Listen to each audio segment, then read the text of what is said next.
Ya, pemirsa, rapper asal Amerika Serikat Melly Mike tiba di Kuantan, Singingi, Riau untuk meriahkan puncak acara festival Pacu Jalur.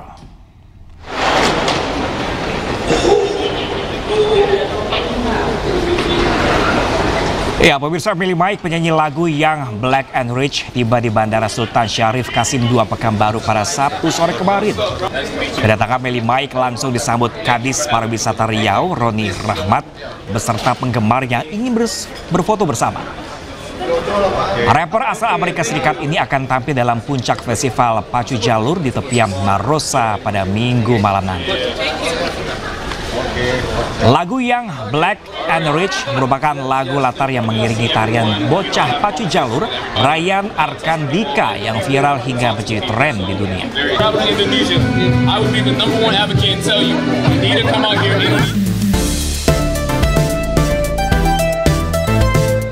Sementara itu, pemirsa, Yones Zaro, seorang TikToker dan YouTuber asal Jerman, juga turut serta meramaikan Festival Pacu Jalur 2025.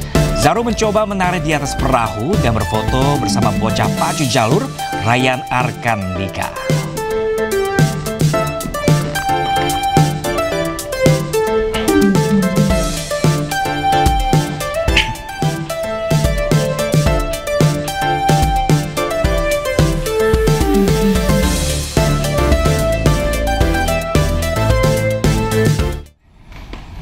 Pemirsa, nama Ryan Arkandika menyita perhatian dunia karena aksinya saat menari di ajang olahraga Pacu Jalur. Tren Pacu Jalur menular hingga ke kalangan pesepak bola internasional serta pejabat pemerintah.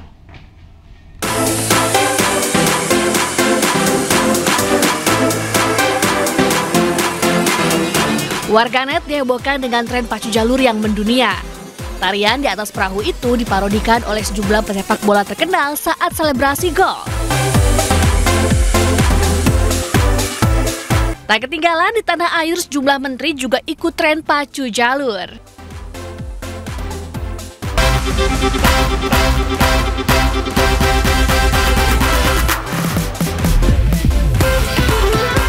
Tarian Pacu Jalur juga membuat semarak peringatan HUT RI di Istana Merdeka pada pekan lalu. Penari cilik hingga prajurit TNI Polri, anggota Paskibraka dan sejumlah tamu undangan kompak menari Pacu Jalur. Tampak juga Dika, bocah yang mempopulerkan tarian aura farming di arena Pacu Jalur, ikut menari dengan semangat di istana.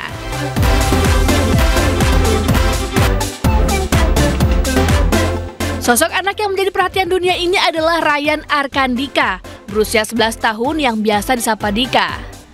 Seperti anak lainnya, Dika tetap bermain bersama teman-teman sebayanya meski ia semakin terkenal. Ini berarti dari umur berapa nih Dika dan Mamah belajar Pacu Jalurnya ini? Dari 9 tahun. Dari 9 tahun. Apa sih kesulitannya kalau dari segi Dika sendiri belajar Pacu Jalur ini? Karena kan kalau narinya nih harus di ujung perahu begitu ya? Iya, jaga keseimbangan. Jaga keseimbangan. Kalau dari Mamah nih ngelihatnya, Dika seperti apa sih? Ada kesulitan nggak nih kalau belajar tarian Pacu Jalur ini? Palingan jaga keseimbangan itu aja kesulitannya. Ya, iya. Dika, boleh nggak ajarin aku sama Mamah nih, kan kita nggak pernah nari Pacu Jalur, sama teman-teman juga mungkin kita nari bareng, boleh nggak? Boleh ya? Berbagai gaya atraksi tarian yang diperagakan di atas jalur ternyata didapatkan Dika secara otodidak. Dari Jakarta dan Kuantan Singingi, Tim Liputan iNews melaporkan.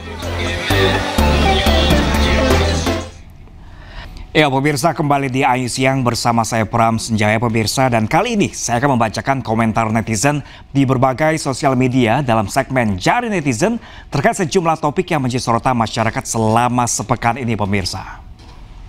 Ya, pemirsa, topik yang pertama datang dari Wakil Menteri Ketenagakerjaan Immanuel Ebenezer yang menangis ketika ditetapkan jadi tersangka korupsi. Komentar pertama, pemirsa, datang dari Kadaryanto Pradipta, ketangkap KPK nangis, nerima uang ketawa bahagia. Selanjutnya dari @Andia Adrian 104, semoga suatu saat nanti Indonesia seperti China atau Korea Utara yang menghukum mati para koruptornya. Masih dari topik yang sama, pemirsa, jadi tersangka korupsi, Kemenaker menangis, di mana dari @zafira_mua. Ya Allah, sayang banget ya, padahal langkahnya buat bela karyawan yang ijazahnya ditahan sama perusahaan bikin aplaus banget waktu itu pemirsa. Sayang banget Pak, katanya. Kemudian dari @ybudi, kadang kita nggak ngerti kondisi sebenarnya, karena mereka mungkin jadi alat aja. Nah pemirsa, topik selanjutnya ini datang dari Dewan Perwakilan Rakyat terkait tunjangan 50 juta rupiah per bulan untuk rumah anggotanya pemirsa. Yang pertama datang dari @ginanjar_WPR, DPR tapi banyak yang tidak mewakili rakyat. Kemudian dari @YNMA_08, pikir dulu pengangguran yang makin meluas dan jumlahnya makin banyak. Jangan pikirin diri sendiri teruslah, katanya gitu pemirsa. Selanjutnya datang dari topik yang sama juga pemirsa, tentang soal tunjangan rumah anggota DPR 50 juta rupiah per bulan. Yang pertama datang dari Iktifar. Kenapa tidak berempati dengan kesulitan yang dihadapi rakyat? Sementara di Sukabumi ada anak meninggal dengan tubuh penuh cacing akibat sulitnya akses vaskes. Ironis. Kemudian dari @cancer, jadi wakil rakyat ya harus merasakan hidup rakyat, bukan wakil rakyat untuk menghabiskan pajak. Nah pemirsa, topik terakhir yang tidak kalah mencuri perhatian netizen pemirsa, yakni kasus penculikan dan pembunuhan kepala cabang Bank BUMN. Dari @nieni, sudah saatnya di Indonesia mengesahkan undang-undang nyawa bayar nyawa agar pembunuhan tidak merajalela. Kemudian dari @nanang baja pemirsa, hukum di Indonesia kurang tegas. Makanya pemirsa ini ya, kriminal dan korupsi dibuat mainan. Seakan-akan nyawa orang dianggap ayam potong. Masih dari topik yang sama pemirsa, yaitu dari @yusep_saipumi, di mana semoga dalangnya segera diketahui dari mulut 4 orang yang sudah ditangkap. Adil segera, nyawa dibayar nyawa. Dan terakhir dari @arzjan Khalif, usut tuntas sampai ke akar-akarnya.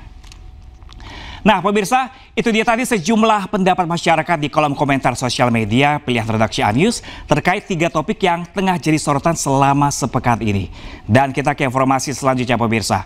Gubernur Jawa Timur Khofifah Indar Parawansa meninjau langsung penanganan kejadian luar biasa campak pada anak di Kabupaten Sumeneb.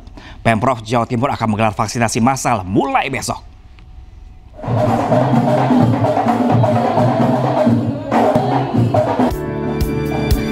Gubernur Jawa Timur Khofifah Indar Parawansa memimpin rapat koordinasi penanganan campak yang terjadi di Kabupaten Sumeneb, Jawa Timur. Berdasarkan data sistem kewaspadaan dini dan respon, jumlah suspek campak di Kabupaten Sumeneb per Januari hingga Agustus 2025 mencapai 2035 kasus. 17 diantaranya meninggal dunia. Menurut Gubernur Jawa Timur, dari 17 kasus kematian tersebut, 16 diantaranya terkonfirmasi tidak pernah imunisasi. Sementara 1 lainnya terkonfirmasi pernah imunisasi namun tidak lengkap. Sebagai langkah percepatan, mulai tanggal 25 Agustus hingga 14 September akan dilaksanakan vaksinasi massal campak rubella di puskesmas hingga posyandu. Kita harus memberikan percepatan penanganan. Maka tanggal 25 besok lusa itu akan dilakukan vaksinasi secara masif, vaksinasi campak rubella. Pemprov Jawa Timur telah mengirimkan 9.800 vial vaksin MR dari Kemenkes RI ke Dinkes Sumeneb untuk mendukung pelaksanaan vaksinasi massal campak rubella. Dari Sumeneb, Jawa Timur, Faris Purnama, iNews melaporkan. Kita ke informasi selanjutnya pemirsa. 9 warga Kecamatan Tenayan Raya, Kota Pekanbaru Riau diserang anjing liar. Para korban terluka di bagian leher dan dada hingga dilarikan ke rumah sakit. Warga korban digigit anjing. 2 orang. Beginilah kondisi warga yang sedang dirawat di Rumah Sakit Umum Daerah RSUD Arifin Ahmad, Pekanbaru. 9 orang warga menjadi korban terdiri dari 7 orang dewasa dan 2 orang anak-anak mengalami luka cakaran hingga gigitan. Salah satu korban yang terkena serangan anjing liar bernama Muhammad Rifki Saputra, 2,5 tahun. Saat itu korban sedang bermain di sekitar rumahnya, tiba-tiba diserang dan digigit anjing liar. Korban mengalami luka cakaran di bagian leher dan di dada. Korban saat ini menjalani perawatan di rumahnya setelah sebelumnya mendapat penanganan dokter. Lagi berjalan, terus anjing tuh berlari, langsung menerkam. datang tiba-tiba gitu Bu ya. Selain Muhammad Rifki Syaputra, seorang ibu rumah tangga di Kecamatan Tenayan Raya juga menjadi korban serangan anjing liar saat sedang berolahraga bersama anaknya. Jumlah korban pertama yang terdata sama kita ada 5 ya, warga Tanggerang Timur ini. Kemudian terhadap warga yang diserang ini sudah dilakukan bantuan, dibawa ke rumah sakit untuk dilakukan pertolongan pertama, lakukan tindakan medis, dan alhamdulillah sorenya sudah bisa kembali setelah dilakukan perawatan penanganan oleh medis di rumah sakit. Sementara itu, anjing liar diburu untuk menghindari adanya korban lainnya. Pihak kepolisian sektor Tenayan Raya sudah berkoordinasi dengan pihak dinas terkait untuk melakukan pemeriksaan pada hewan anjing liar untuk memastikan apakah hewan tersebut mengidap penyakit rabies. Dari Pekanbaru, Riau, Rio Indra Yusrizal, iNews melaporkan.